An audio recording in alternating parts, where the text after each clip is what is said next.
Hey, what's going on, ladies and gents? Hopefully, everybody's having a good day, night, morning, evening, whatever it is, wherever you're at. Been a little bit since I made a video, and well, don't really have anything to make a video on right now, as I'm waiting for parts to come in the mail for my V3000 Plus.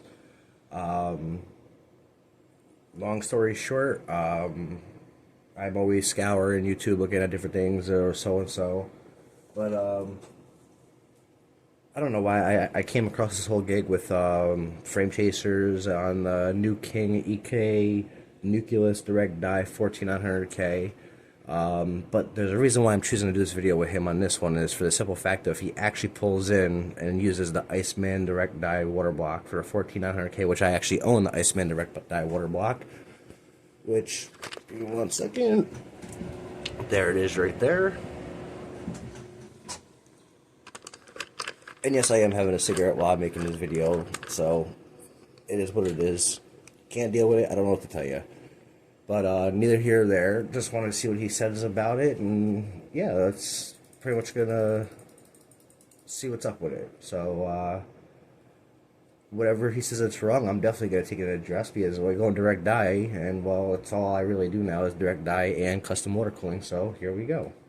We're going to be reviewing the new Intel Direct Die AI, but the X different ways. And the reason why I'm checking the viewers, you get for risk. But the reason why I think it's a good product idea is because Direct Die is the best way to gain performance, whether it be Intel or AMD CPUs, right? Now, a lot of people don't want to go custom loop either, so they kind of, this product idea is basically, I want my cake and I want to eat it too.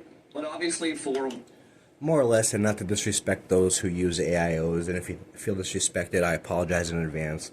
An AIO is more or less a noob's way to water cooling. I can't speak for everybody, but I know myself, when I got into water cooling, first thing I did was I went AIO. After about roughly 4 or 5 months with an AIO, I ripped the AIO apart and I actually built my own AIO using the AIO that I had already had because I already had the parts. So I cut the tubing, changed out the tubing, etc., etc., modded the motor, etc., etc. Yeah, I ended up building my own AIO, and then when I got tired of the limitations of that, I went full out custom, and that's where I've been ever since. But yeah, again, AIOs more or less, as I said, no offense to those who use AIOs, but AIOs are more or less a noob's way to water cooling. If somebody takes offense to that, I apologize ahead of time. It's just what it is. warning, if you delid your CPUs, you are voiding the warranty on them, obviously. But for me, I like this idea much better than the tech cooler that they were trying to warranty, right? So pros and cons, right? And then a Iceman 149, right? So And then we'll also match this up against a Iceman Direct Die Custom Loop 360 mil. So we're gonna test this thing. that's already a bad comparison right there. Doing a direct die custom loop versus an AIO. That's already a bad comparison right there. I mean, if you know how to tune hardware and you know how to set up a proper custom loop, an AIO isn't going to touch it no matter what you do. On a 14900K max power draw, and what we're going to do is try and test CPU temperature spike absorption, and then afterwards we'll try sustained load as well. So I ordered this thing I ordered feedback. That's honestly, if you can't take that risk, just don't buy an EK Pro.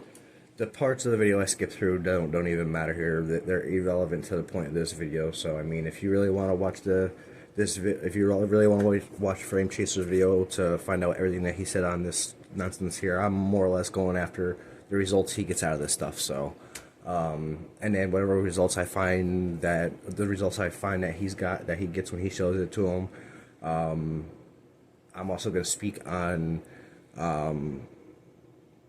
what he could have done better or what he did wrong, etc., etc., stuff like that.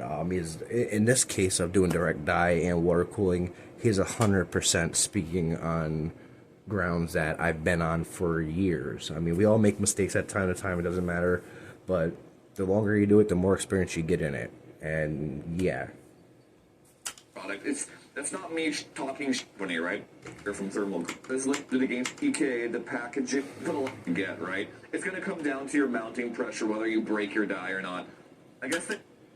Right there, he's already speaking wrong. With a direct die kit, even if you get the mounting plate, when it comes to those plates, which I've got an EK direct die plate here, when you use the contact frame, kits like that, you don't screw down tight. You make them snug.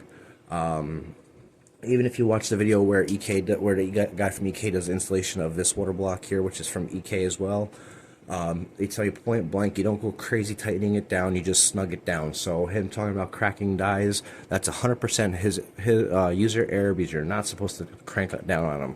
Direct die, you only go snug. The same exact thing with the Iceman direct die water block, which is a custom loop. You do not crank down on the tightening, you just snug them. That's it. It's direct die. You don't have to crank down on it.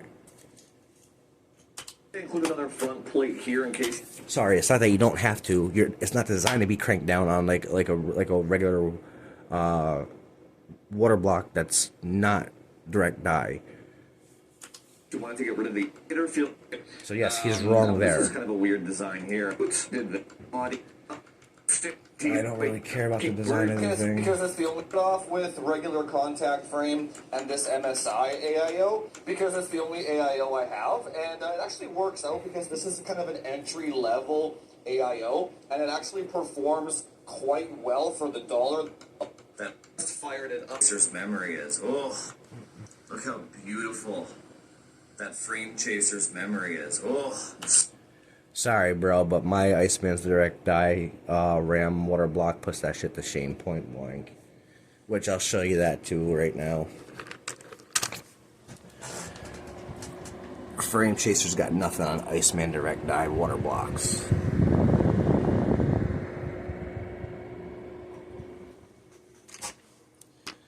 I'll give you props though, Frame Chasers, for trying to promote your own stuff. And you gotta keep making your money somehow, don't you, man? Okay, fully stock. Just everything on defaults, right? And what we're gonna do, 100K. What do you say? Okay, so I just fired it up. We're running a 14900K, fully stock. Just. Okay, fully stock direct die, so it's not fully stock already. It's already modified since it's direct die. So he's lying there on the settings wise being fully stock.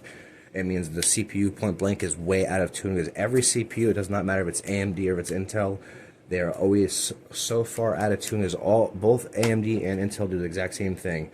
They will push every single core as hard as they possibly can and put as much voltage into it to push it, which means yes, it runs hotter, to get it out for really anybody to drop it in and run, to drop it in play. That's literally what and auto, or that's literally what stock means. It's factory tune with factory overclock, which your overclock is your boost clock. And yeah, that's pretty much that. I mean, so yes, the CPU on stock settings is going to be overvolted with the temperatures higher. It's just how it is. Everything on defaults, right? And what we're going to do here is we're going to run while the water is. Another thing too, it's with the 13th gen and 14th gen CPUs, Cinebench R20 is not the proper benchmark to run. With the 13th gen and 14th gen, they shine the best on R23. Cold. We're going to look at the package temperature and the overall power draw, CPU package power draw, right? So let's do run. Okay, and we got. Notice how he's showing the temperatures. He's not showing the clock speed. So realistically, he's not even giving you. He's barely giving you half of the information on the run already as it's going through. So he's already cutting you short. 90. More or less, not giving you all facts. 9 Celsius on the. And as you can see, the 100C right there. Hopefully, you can see it on camera, but it says 100C, which I'll take and I'll pull this off really quick. Zoom in. There's the 100C on his end. both 13th gen and 14th gen, anywhere between like 70 to 80 C is a very respectable temp ranges. Temp ranges on the P cores, the performance cores. Yeah, that's perfectly respectable. Running your high 80s, low 90s, that's starting to get warm. Or not really. It's like borderline getting warm, hot, whichever way you want to put it. Both 13th gen and 14th gen, they thermal throttle at 100 C. So 100 C and higher, the CPU automatic force down clocks itself more or less to keep you from keep the CPU from overheating, and can't say frying because the CPUs don't fry. They have sensors built into them. I can't remember when it was exactly that it was done, but there's sensors built inside CPUs now where if they get too hot, they automatically just shut right off. The only thing that really can happen if you run a CPU too long, or at too long a time at really hot temperatures, is you're just shortening its lifespan. Package, and we got 335 watts ish. So this is going to be our power spike temperature absorb test. So here's the score. But 15371 on R20.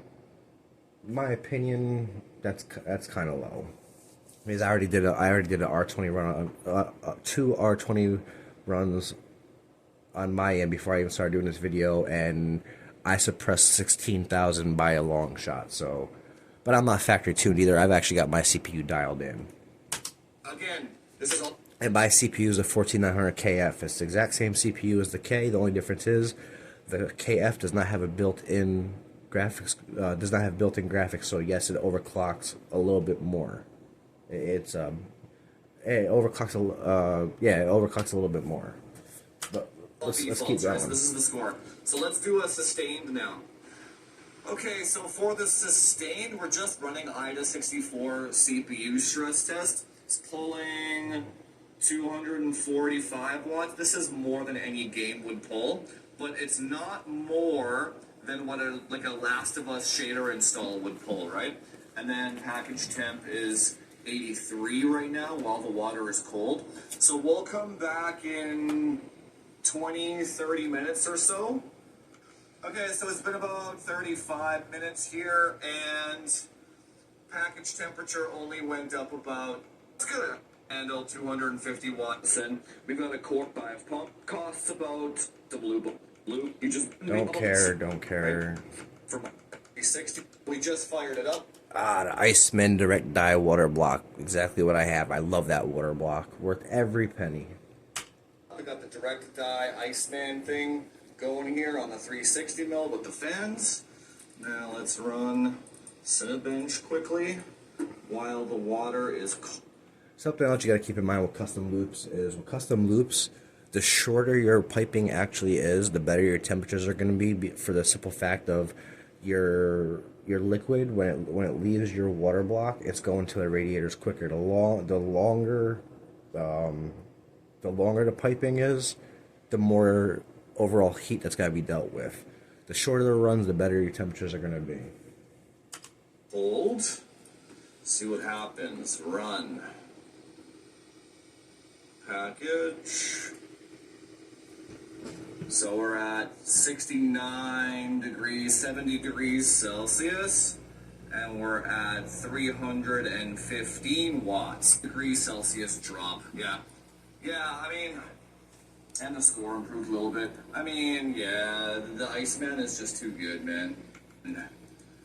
We're at 11 Celsius and pound per K 100% now, and the package temperature is settled to 25. Don't really care. 15 degrees, 20 degrees better than, but I just can't stand he's showing he's running the benchmarks, the R20, and he's showing all this information, but he's leaving out a very good vital piece of information, which is the actual clocks he's running. If you're going to run benchmarks and show results, show everything. I can't stand when people show results and they're not showing everything. let's go try what we're all here to see. Yeah, I do not like this style of direct dye at all. Doesn't like that the style direct die point blank because I'll tell you point blank, I really don't care. He doesn't know what he's doing when it comes to this style direct die. I think I've probably broken like 3 or 4 dies like this in my history. He just said himself, he's broken 3-4 dies in his history. That's because when he's going direct die, he's over tightening the water block to the actual die on the CPU. When you go in direct die, you're not meant to tighten down like crazy. You're not meant to tighten down like crazy at all. You want even pressure across the entire CPU, snug. That's it. Direct die is meant to be snug, not crazy tight. What do you get? A cracked die. Common sense. Especially when trying Der Bauer frames like this. So that's not giving me confidence, but this is what I mean when I say that this is a very high risk product. Obviously, if you break your die, It's not a high risk product at all. If you put the CPU in the socket, drop the contact frame on, even the contact frame, you don't go crazy tight. You just snug it down. The entire purpose of the contact frame is to hold the CPU in place. That's it. When you put the contact frame down and you put the direct die, the water block on the on top of the CPU, you go quarter to quarter, snug it down. So it'd be corner to corner snug, corner to corner snug, or corner to corner snug, corner to corner snug. That's all you do. You don't over tighten it. You go going crazy tightening it down. You're gonna run a high risk of. You're gonna run a very high risk of cracking the die for the simple fact of it's an improper installation. That's what happens. right? No one's going to help you. You're going to be out $600, $550, whatever a 14900K costs, right? So we'll see. Whereas the Iceman is idiot proof, right? Okay. The Iceman is idiot proof because unlike the contact frame gig he's got going on here, the Iceman water block, it doesn't allow you to over tighten it. It actually limits you on how you're tightening it because it's a completely different design. So he's saying it's idiot proof because his stupidity won't allow him to over tighten something and possibly crack the die. So yeah, he's pretty much calling himself an idiot here. And I am too, so it is what it is. Okay, so I think I know what their game plan is here. If you look at the cold plate, you can see how it kind of has a slanted edge. So I'm assuming, I can't really show you because I have 2 hands here, but I'm assuming here, let me think, this slant here will start resisting as you tighten it down in here. Maybe The slant isn't to create resistance, Jesus. The slant is designed to work with that contact frame because overall that water block can't touch that contact frame. Well, it can, but it's not exactly the best idea. That whole slant is just how the design is. It's not meant to give resistance or anything like that whatsoever. preventing you from cracking the die. I think that's what they were going for, but You can tell that he doesn't even know because he's saying maybe that's what they were going for. That's not what they were going for. I mean, come on. I've got the contact frame with the EK block that I have as well, and it's designed the exact same way, and it's not designed for none of that. I'm gonna see if I can pull it off. I'm gonna see if I can pull it off real quick. And I'll show you on this one. I was not planning on doing this because I'm pretty much watching this video for the first time. Like you, as I'm pretty much watching this video with you guys as I'm making my comments on it. Which here's the bottom of the direct eye frame. With the EK block, and you'll see there's no slant, no nothing at all. I have the contact frame of my toolkit in the closet over there. It's not meant to do, the slant isn't meant for anything whatsoever. So if he actually pulled out a tape measure and measured the width of that slant, or the width of the water block, and measured the width of that contact frame, measured the width of the opening of the contact frame, and then actually measured the width of the slant, like how wide it is, he would actually figure out quite quickly that the slant doesn't come close to touch none of that. But of course he won't do that. caution, moment of truth. You also notice too how he didn't show himself mounting it. God, help me. Oh shit. Okay. All right. Which I can't make the call on this specific water block because I don't know it. I have never had it in my hands.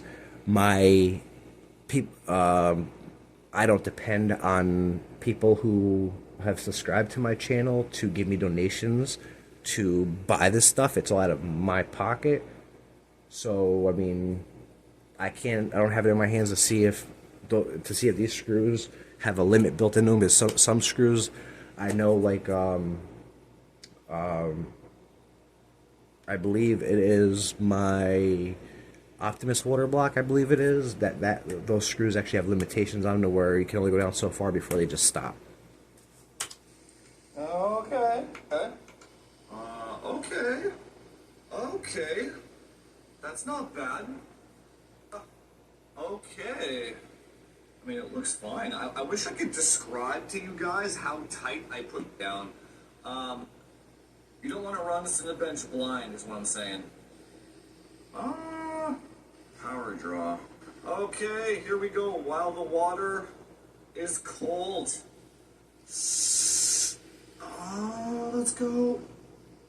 Nice. 16 Celsius, 17 Celsius better than a regular AO. Nice. Okay. Bro still can't break 16K. He's at 15,934. Alright, so I didn't blow my chip up. Alright, so let's just do this one more time here. It was about 17 power draw.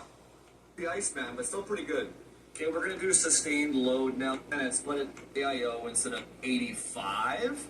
And then exactly 5th system loop is at this EK direct die. But you guys have already been through the pros and cons of each, right? So you're gonna have to leave that. The Intel skull with my memory, that looks fucking sick, dude.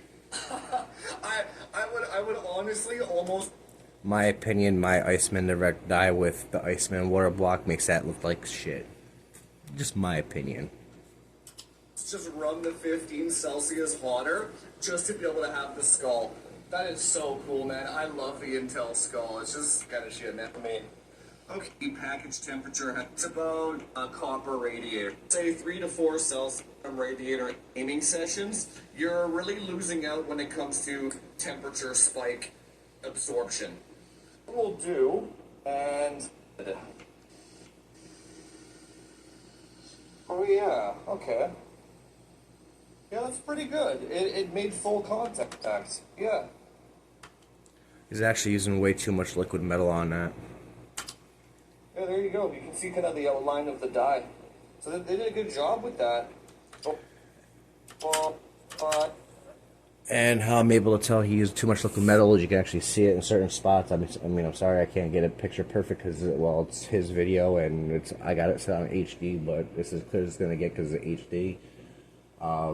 But you can actually see on different parts of the water block where it's puddled up. It's got too much. It should never have puddled up liquid metal on a die or a water block. It's too much liquid metal.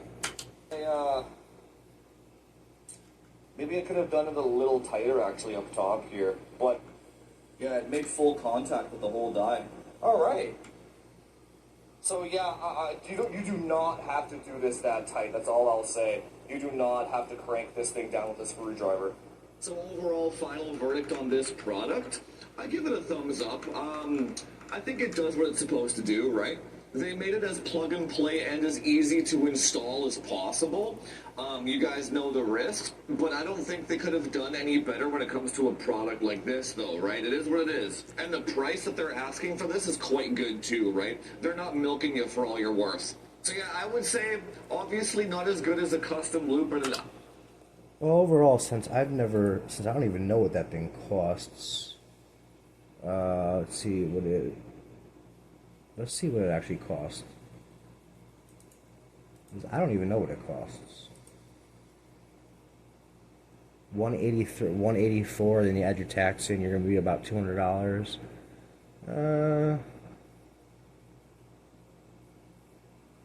My opinion, I wouldn't buy it. It ain't worth it.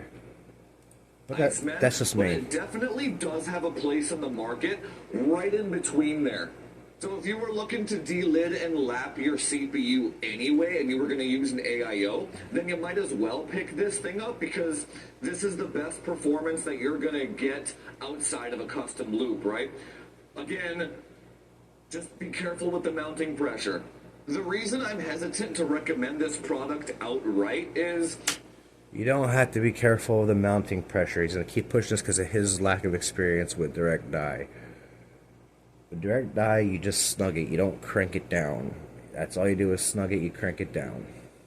Or, that's all you do is snug it, you don't crank it down. like when I do my consulting calls with some guys, like when we're on video chat, and I can tell like their hand is shaking when they're trying to use a screwdriver and stuff.